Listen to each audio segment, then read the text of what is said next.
Olá, eu sou o Marcos Valério XR, no dia 5 de outubro de 2021. Sim, eu estou trabalhando no vídeo sobre o cálculo econômico de Ludwig von Mises. O único problema é que ele está ficando grande demais. Cheguei até a pensar em transformá-lo numa live, só que na live eu tenho dificuldade de mostrar trechos do texto que eu acho importante, então eu estou meio que decidindo o que eu vou fazer. E outra coisa que eu estou devendo é esse vídeo sobre Ciro Gomes, né, que eu terminei de ler o livro dele, mas pensando bem, não tem muito a ver eu falar sobre o livro. Eu acho que é um tema mais geral que eu poderia ter falado antes. Acho até que eu deveria ter feito isso antes. Tem um vídeo do Jones Manuel, que é um comunista assumido, que disse uma coisa muito interessante sobre o livro dele, que é um livro que se confunde entre um programa de governo, mas é uma análise mais crítica, ao mesmo tempo que tem uma questão também de como se fosse uma campanha eleitoral. Então ele tem meio que esses três aspectos. Por um lado, tem uma análise crítica muito interessante da situação econômica, da situação política, com várias propostas, várias abordagens, tem algumas análises históricas muito boas. Por outro lado, tem claramente a essência de um programa de governo com projetos bem claros ali. Mas ao mesmo tempo, como ele está em campanha, e isso é interessante observar, ele não toca em alguns assuntos que seriam fundamentais. E o Jones Manuel critica muito isso. Eu concordo com ele, mas tem que dar um desconto, porque o Ciro Gomes, na situação que ele está, ele não pode se dar o luxo de atrair determinados tipos de antagonismos agora. Por exemplo, há uma carência no livro do Ciro Gomes de uma análise mais aprofundada do papel da mídia.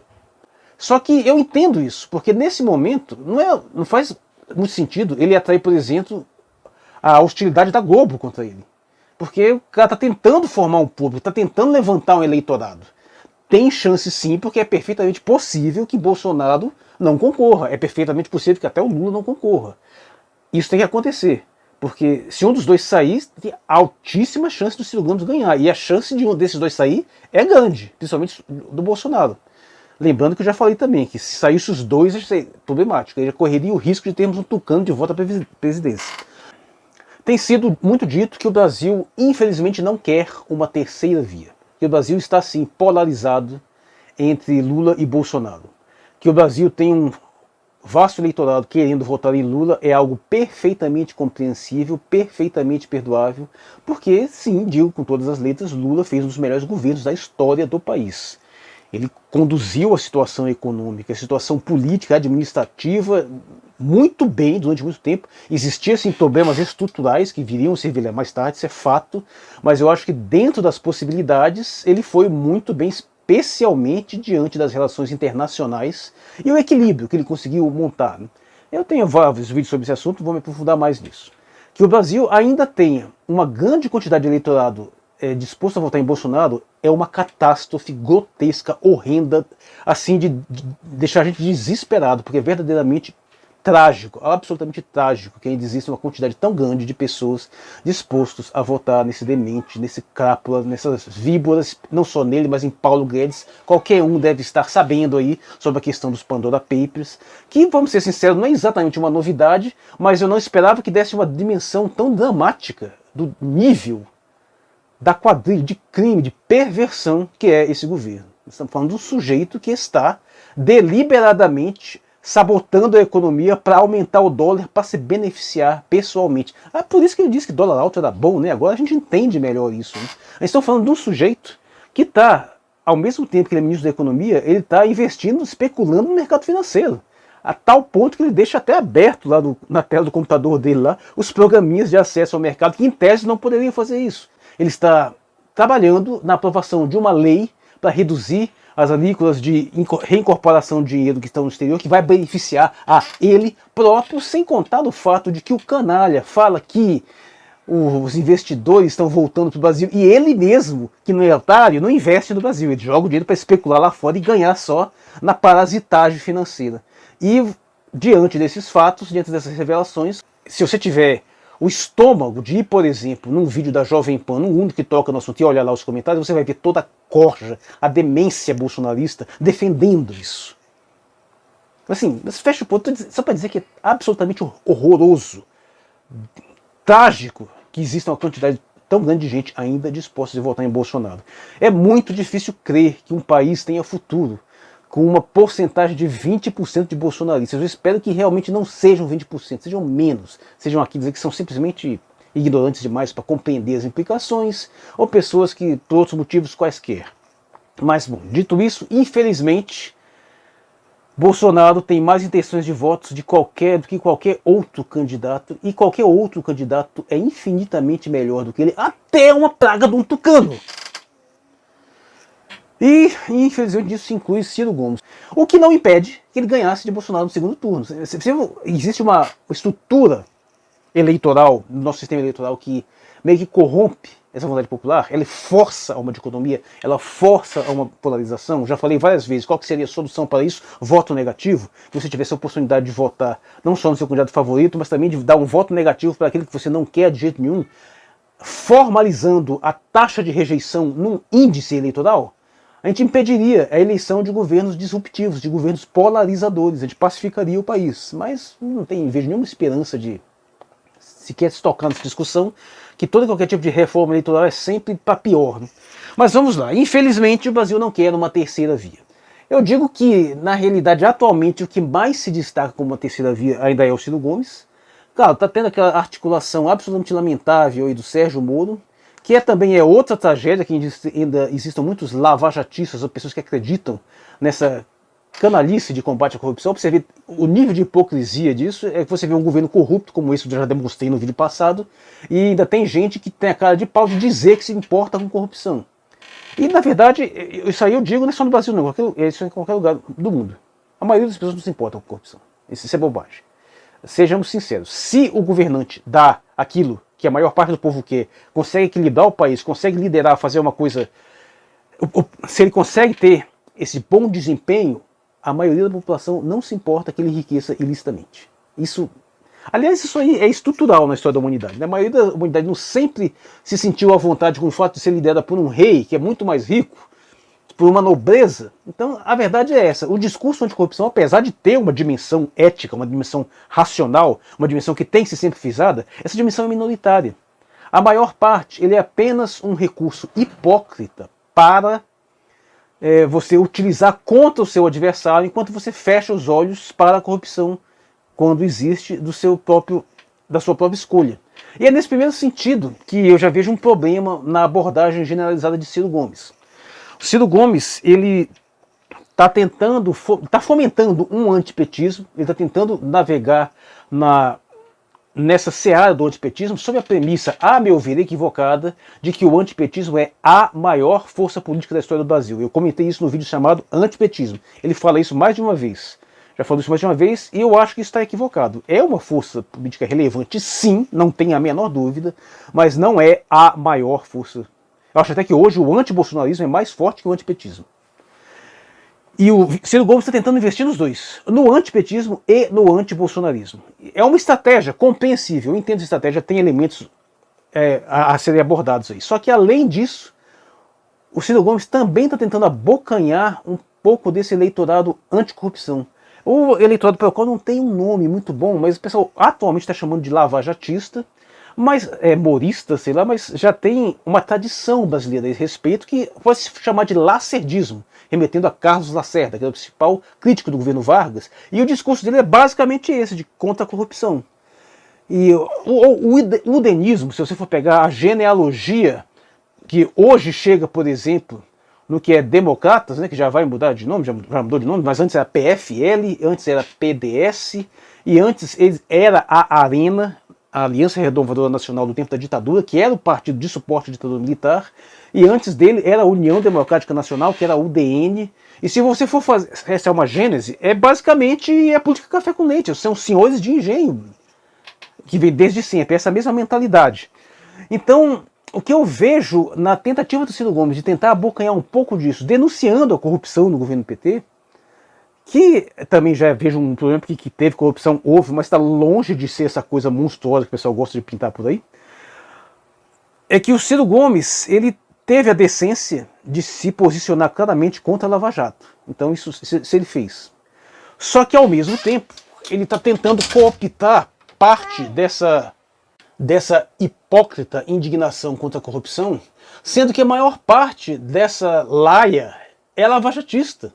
Então você vê que não tem coisas que não batem. Esse pessoal, eles vão apoiar Sérgio Moro se se candidatar. Não tem nenhuma chance de ganhar, ok? Deixa isso claro. Sérgio Moro não ganha. Mas o Ciro Gomes está tentando flertar com uma dimensão do eleitorado que, a meu ver, eu acho que não vai, de forma nenhuma, abraçá-lo. Nessa categoria da anticorrupção, tem sempre aquela pessoa ingênua que tem aquela visão assim totalmente superficial da realidade que pode simpatizar com esse discurso. Mas existe um tipo de eleitorado que abraça mais essa causa. E esse eleitorado necessariamente é um eleitorado reacionário.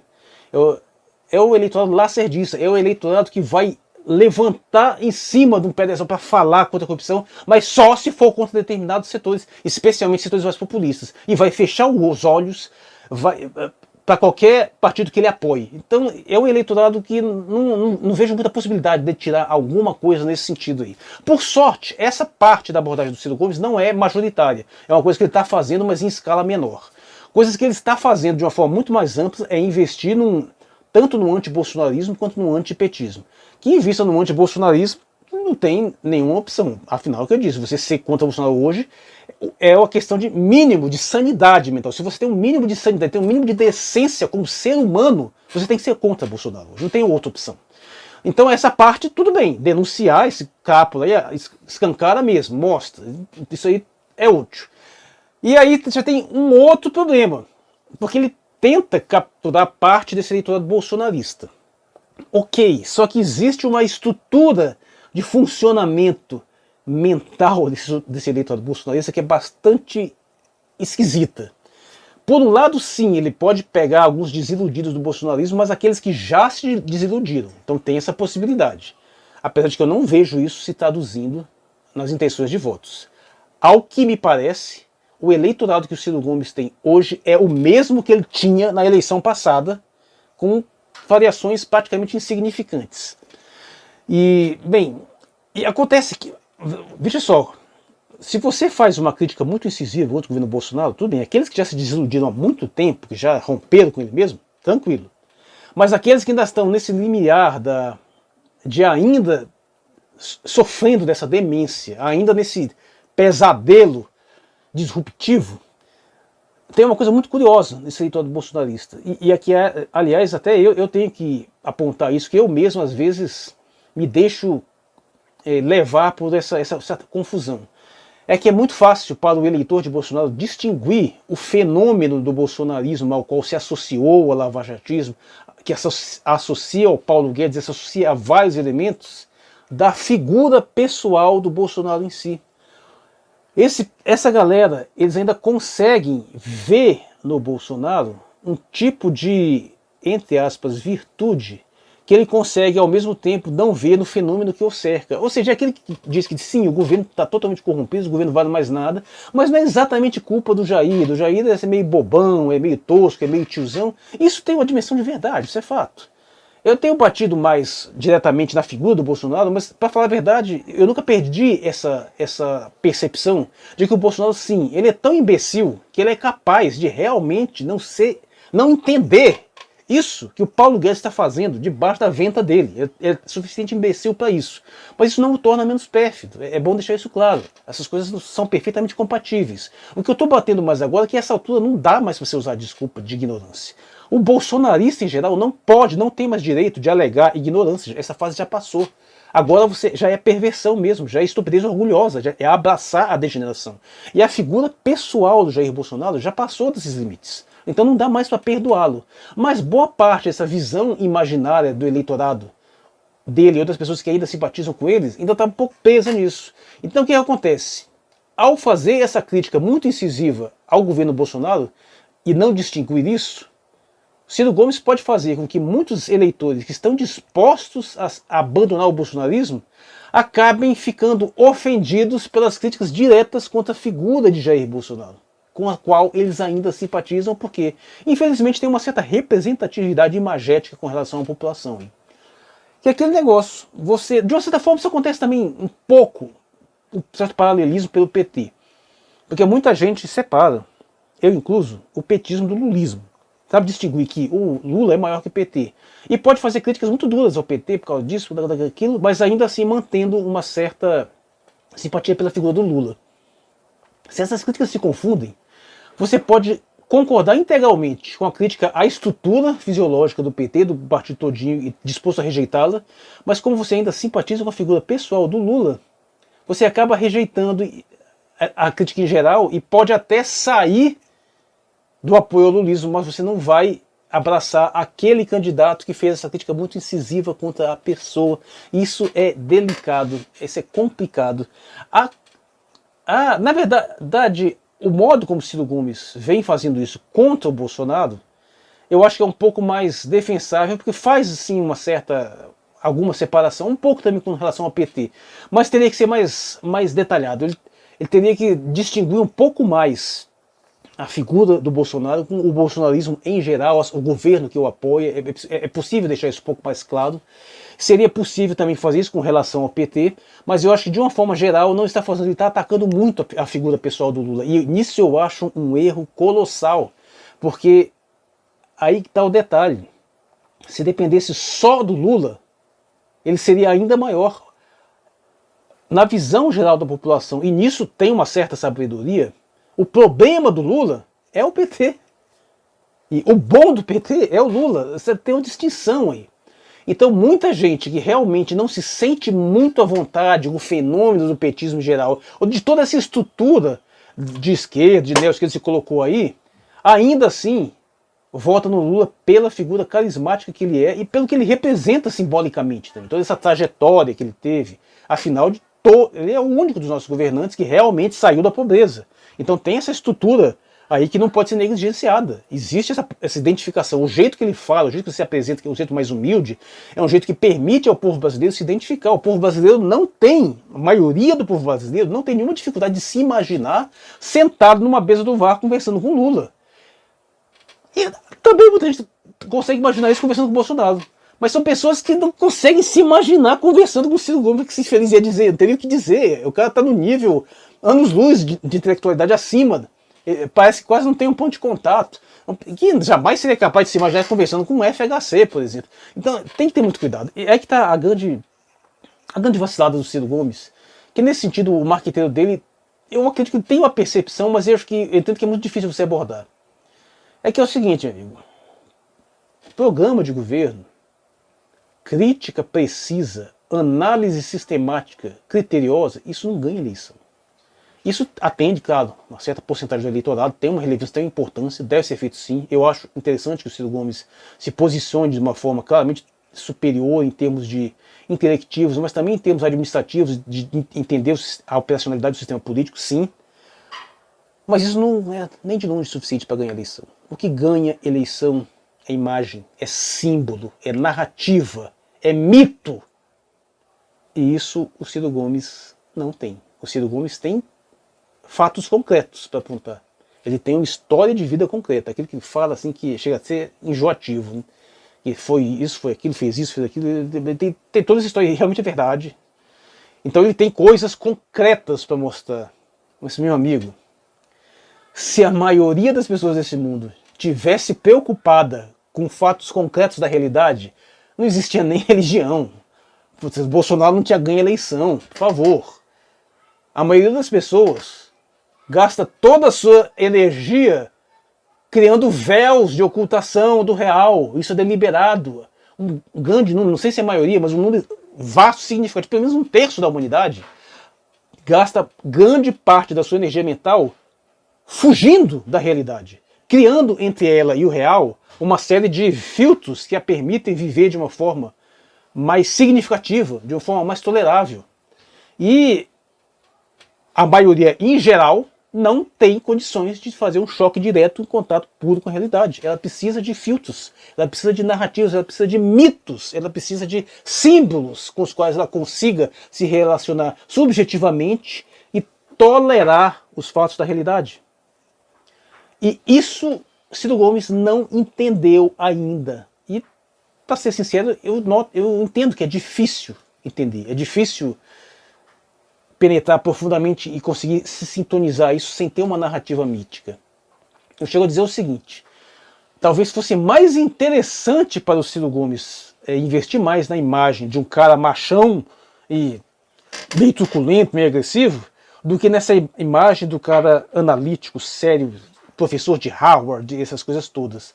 Aquele negócio dele ter dito que receberia o Sérgio Moro a bala, de repente isso aí tem mais potencial de atrair eleitorado do que qualquer títulos doutorais que ele tenha, qualquer análises mais profundas, porque é isso que as pessoas querem. As pessoas votaram em Bolsonaro por causa disso, por causa de uma imagem absolutamente farsesca que ele faz de ser uma espécie de herói, que é coisa que não tem nada, ele nunca nem passou perto disso. Ele é completamente pamonha. Eu arrisco dizer que Bolsonaro, numa situação de confronto real, é um covarde, não é capaz.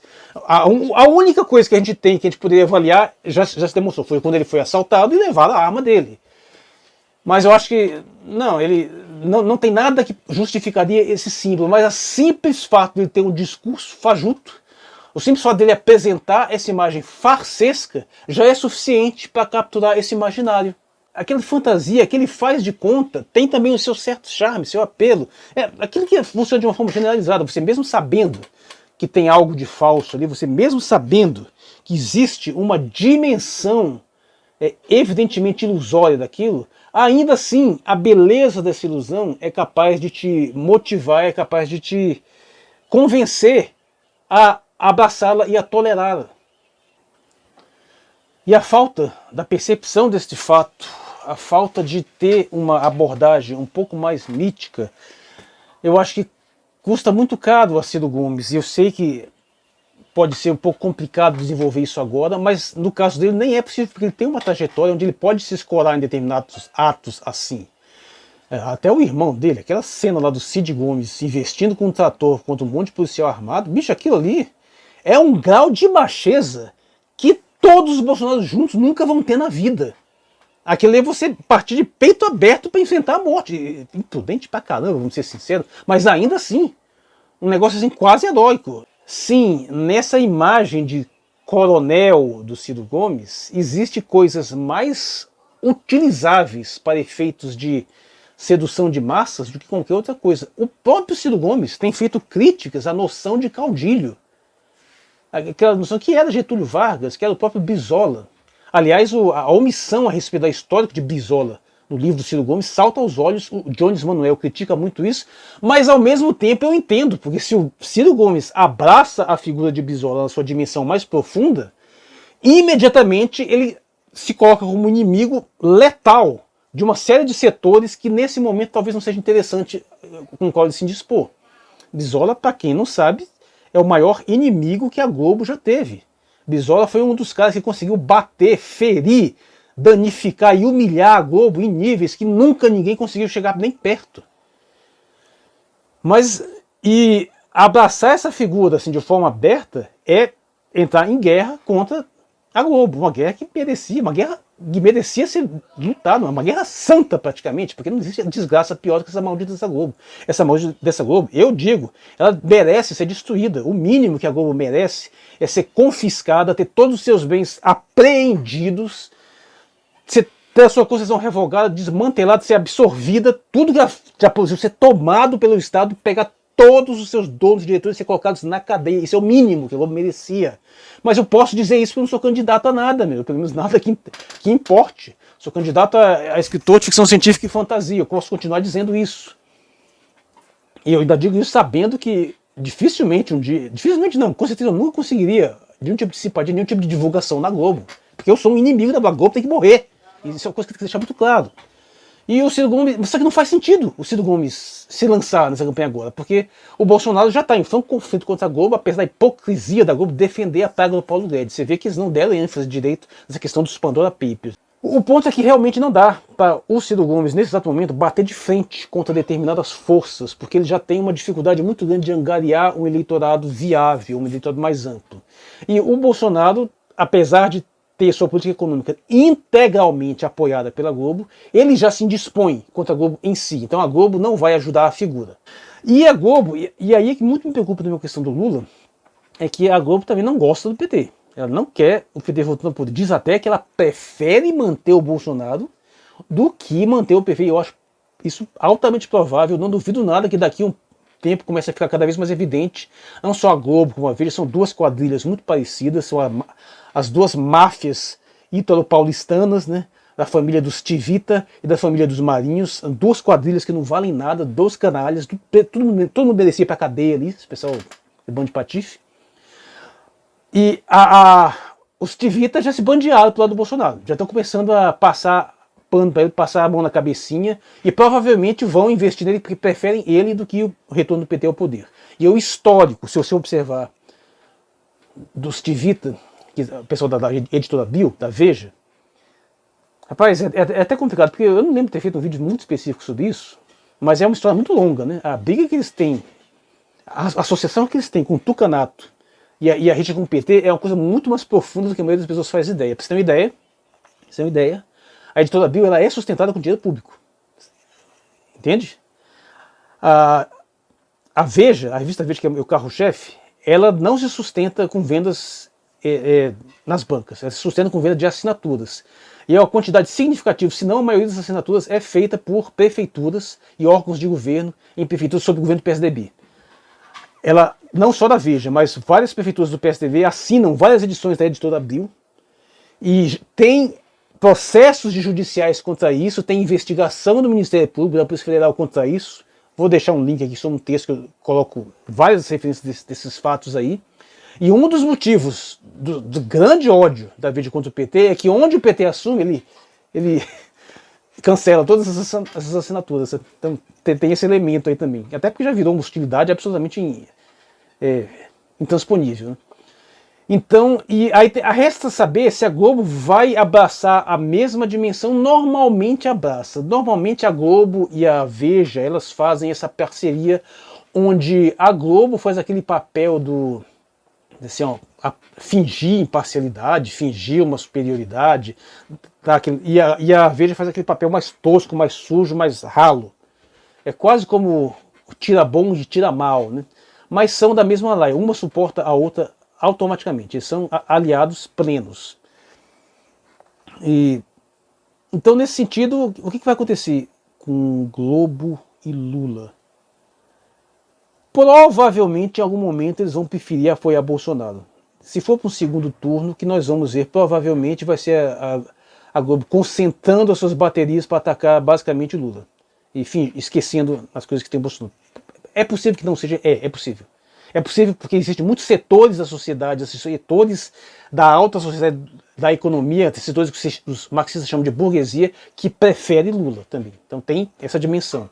Até por uma questão de ambiente econômico, por uma questão de confiança dos investidores. Com Lula na presidência, com certeza a imagem do Brasil no exterior melhora infinitamente, passa a atrair investimento internacional, passa a dar uma maior ilusão de segurança nos negócios, de modo que se você pensa de uma forma mais detalhada, chega a parecer completamente insano não preferir o Lula ao Bolsonaro. Mas aí é que está o detalhe.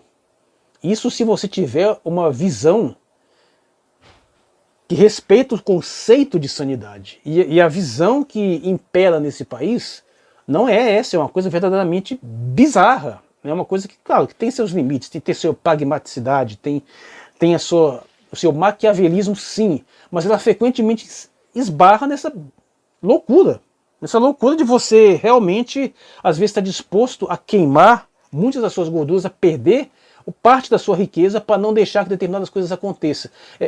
O vídeo está ficando longo e não dá para entrar muito detalhe aqui, mas o que acontece é o seguinte: a manutenção da desigualdade é absolutamente crucial para esse modelo daquilo que antigamente se chamava capitalismo selvagem, que no meu vídeo sobre antipetismo, eu disse que hoje, o que antigamente era muito comum essa expressão capitalismo selvagem, eu cresci ouvindo isso, daquelas pessoas que às vezes defendiam o capitalismo em geral, mas defendiam uma visão mais humanitária do capitalismo, em oposição a esse capitalismo selvagem, né? Pois bem, hoje esse capitalismo selvagem é neoliberalismo, basicamente.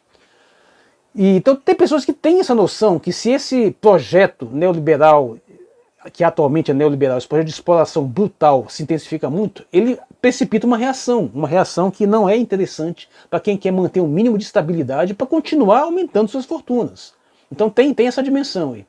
Mas tem alguns setores da sociedade que parece que não veem dessa forma. Eles têm uma rejeição simbólica tão brutal à ideia da redução de desigualdade que parece que estão dispostos a sacrificar mais coisas, até parte de suas fortunas, para manutenção. É aquilo que eu falo, muitos desses segmentos, eles entre ter um país com uma desigualdade reduzida, mais produtivo e mais bem harmonizado para um ambiente de negócio, para uma prosperidade do capitalismo, no qual eles ficam mais ricos ainda, eles preferem um outro ambiente mais caótico, onde eles podem até não ficar tão mais ricos, mas em compensação, aqueles outros lá embaixo vão ficar mais pobres ainda. Entendeu a percepção?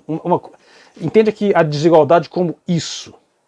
Entende? Vamos pegar essa tela. Isso aqui, os mais ricos e os mais pobres aqui embaixo. O que o governo Lula fez foi elevou um pouco os mais pobres e aumentou a desigualdade lá. Esse pessoal, em vez disso, eles preferem isso. Sei que parece bizarro, mas se você for pegar dentro de uma certa racionalidade, também tem um certo sentido.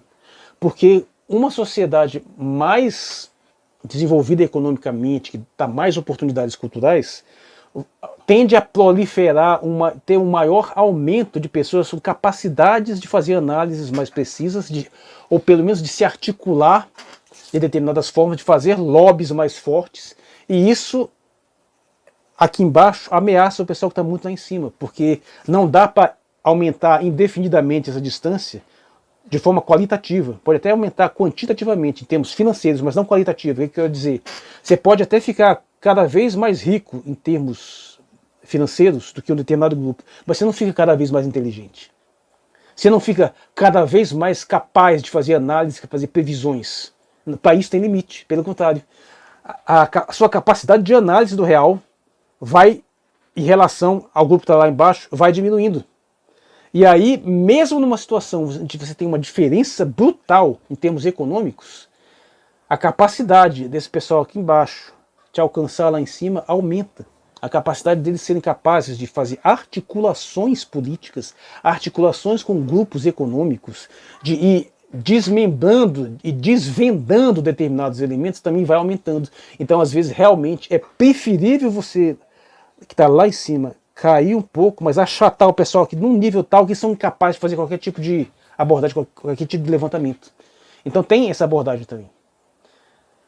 Ou seja, nós estamos diante de uma elite pérfida, uma elite abjeta, uma elite calhorda. Olha, eu não sou totalmente anti-elitista, não. Eu acho que existem elites defensáveis. Por exemplo, se me fizerem a pergunta, para que serve um bilionário? É um problema existir bilionários? Eu vou dar uma resposta que vai chocar muita gente. Não, eu acho que pode sim, pode ter perfeitamente ter bilionários dentro de determinados parâmetros, que definitivamente não são os parâmetros que nós temos aí, né?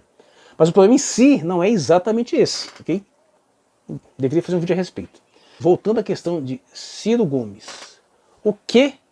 Qual que é o grande desafio que ele tem pela frente em termos eleitorais? Principalmente, veja que eu nem entrei muito na questão estrutural do programa de governo dele, da visão de mundo dele, estou falando mais nessa questão eleitoral, nesse primeiro momento.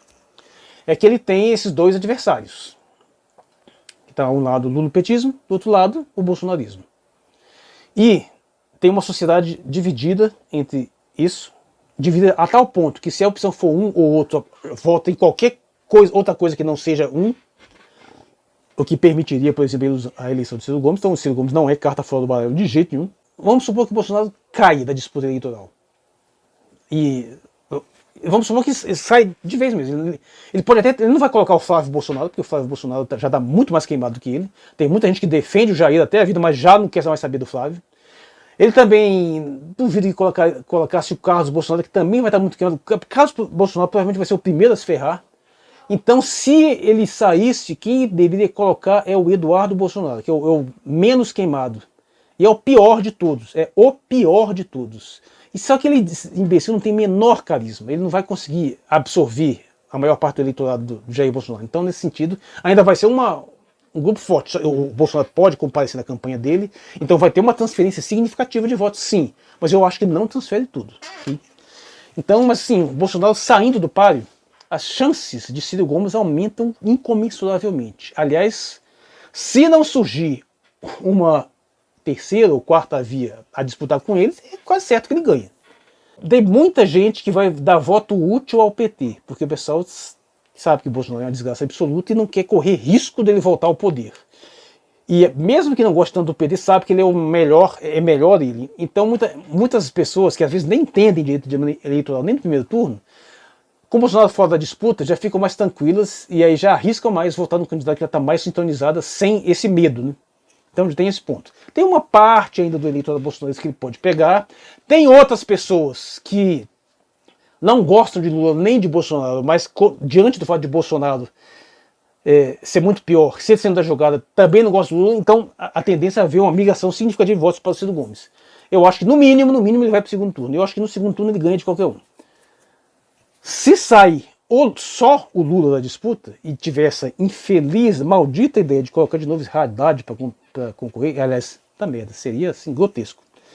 Mas, ou qualquer outro, ele não consegue transferir também totalmente suas intenções de votos para qualquer outro. Apesar de que eu acho que teria escolhas melhores do que Haddad para fazer uma transferência.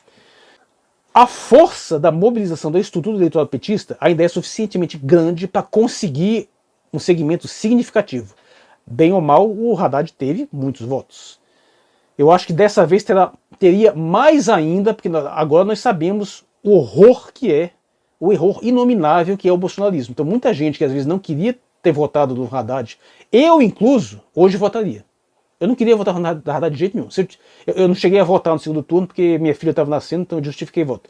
Mas, por exemplo, eu votaria no Haddad só se tivesse certeza que ele não ganharia. Eu não queria colocar, mas isso naquela época. Hoje, diante do horror que foi o governo Bolsonaro, eu votaria sim nele. Mesmo sabendo que é uma porcaria. Então tem muita gente que vai seguir nesse movimento. Então a saída de um ou outro é extremamente benéfica para o Ciro Gomes. Mas a saída dos dois, aí é complicado, porque aí você teria vários atores surgindo aí. Eu reforço aquela análise que eu fiz no vídeo anterior. Eu acho que a saída dos dois daria chances sim para um candidato tucano. Eles conseguiriam se articular, eles pegaria todo o antipetismo que o Ciro Gomes tanto insiste. A maioria esmagadora desse antipetismo não vai para o Ciro Gomes, vai para o tucano. Inclusive pode apostar que teria bolsonarista votando em tucano. Também não tenha dúvida, esse pessoal é louco mesmo. Então tem esse risco. Então diante disso, acaba que esse vídeo acabou sendo uma abordagem sobre a questão, as estratégias eleitorais do Ciro Gomes, um pouco nesse sentido. E então, diante disso, tentar, para não me alongar muito, vamos ver, o Ciro Gomes está numa situação tal que ele ainda tem uma dificuldade muito grande de decolar, de conseguir alcançar um eleitorado maior. Claro, está no começo, começou bem, está com uma campanha interessante, tem chance sim, tem essa situação que se um dos dois cair, ele fica muito beneficiado. Então, está longe de ser alguém fora do páreo.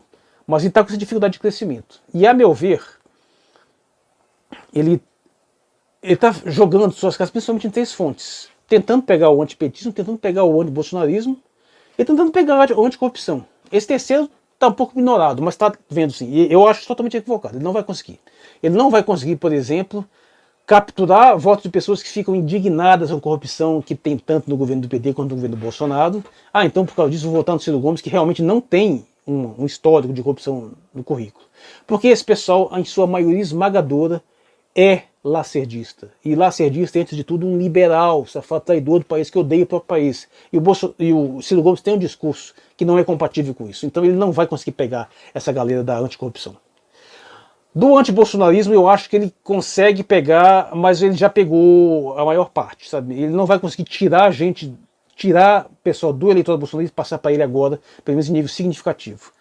E na questão do antipetismo, aí sim, tem alguma coisa a mais, ele consegue alguma coisa, mas também tem um ônus nisso aí. Essa questão que já teve essas vaias aí ao Ciro Gomes em manifestações de esquerda, isso já está cobrando o seu preço, porque ao mesmo tempo que ele consegue, talvez, pegar alguma parte desse antipetismo, ele também radicaliza o anticirismo, que é frequentemente de esquerda, especialmente largamente petista, e acontece que ele começa a mobilizar uma militância anticirismo que está ficando cada vez mais forte. A hostilidade entre os dois está crescendo. É uma hostilidade que, se fosse só eles dois, podia ser benéfica para o Ciro, mas com outros elementos na jogada, não sei. Qual que seria a solução? Eu acho que ele deveria distanciar um pouco a crítica do antipetismo da crítica ao antilulismo. Ele deveria ser menos hostil contra o Lula. Estrategicamente, estou falando para ele ser amiguinho do Lula, pensando em termos eleitorais, de estratégia eleitoral.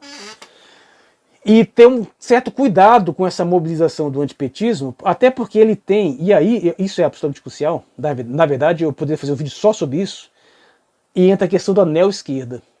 Um dos grandes motivos de eu ter minha preferência pelo Ciro Gomes é que ele tem quase tudo de bom que tem na esquerda e não tem quase nada de ruim.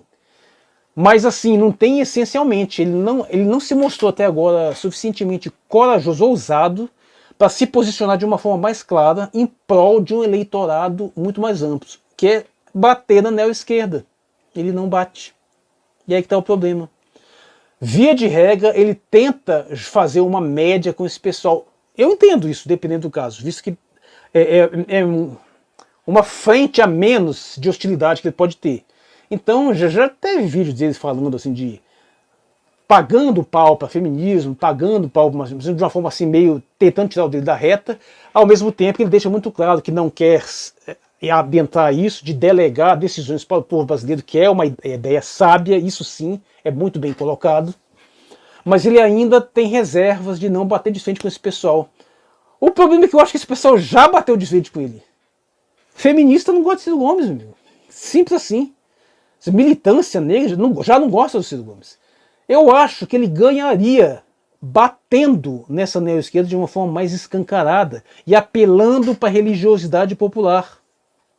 Isso sim teria um impacto maior, em vez de ficar simplesmente com um antipetismo superficial, que se por um lado captura parte dessa sensibilidade popular, que parte do antipetismo, uma parte minoritária, devo dizer, linko meu vídeo sobre antipetismo, uma parte minoritária, mas relevante, é antipetista por questões da neo-esquerda.